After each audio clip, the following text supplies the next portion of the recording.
Mr Speaker, can I thank the various party leaders who've spoken on this matter.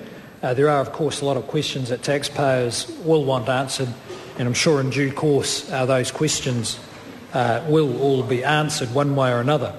I think it is time just to remind ourselves that the original objective of the deposit guarantee was financial stability at a time when there was real concern right around the developed world at the meltdown of financial systems.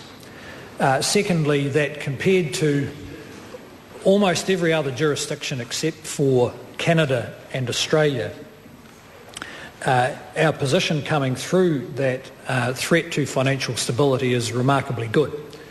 In Australia and Canada, as far as I'm aware, there's been a few payouts on the guarantees.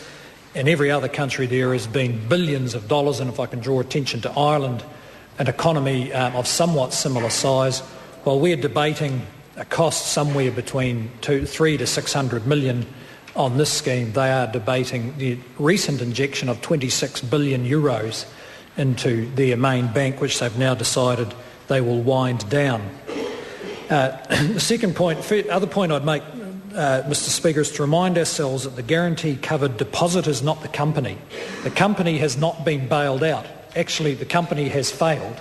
The shareholders have lost all their money. The preference shareholders have lost all their money. South Canterbury Finance is actually in receivership. It has not been bailed out. The depositors will be paid out in line with the intentions of this Parliament back in 2008. Another point is simply to re-emphasise that South Canterbury Finance has been paid out, depositors have been paid out under the original 2008 guarantee, not the extended guarantee. The extended guarantee comes into place in October the 13th. Under the original guarantee there were some 70 institutions. Under the extended guarantee there are likely to be 7 institutions. So the scope of the guarantee has narrowed quite significantly. Another point that was raised was a connection between decisions on statutory management at South Canterbury Finance.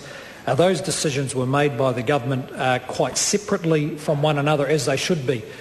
Some have suggested the Crown should have used its statutory powers to favour itself ahead of other investors. That, of course, would be unacceptable. It would be unacceptable for the Crown to make decisions using its statutory powers to minimise the deposit guarantee exposure at cost to other investors who were involved under the now statutory management. In that respect, the Crown has conducted itself with integrity as it should have.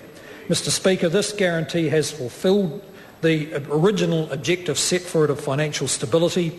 In working through the receivership, the government has fulfilled or is fulfilling its objectives of ensuring depositors are in fact paid out, of making sure that is done, secondly, at minimal cost to the taxpayer, and thirdly, at minimal disruption to the wider economy.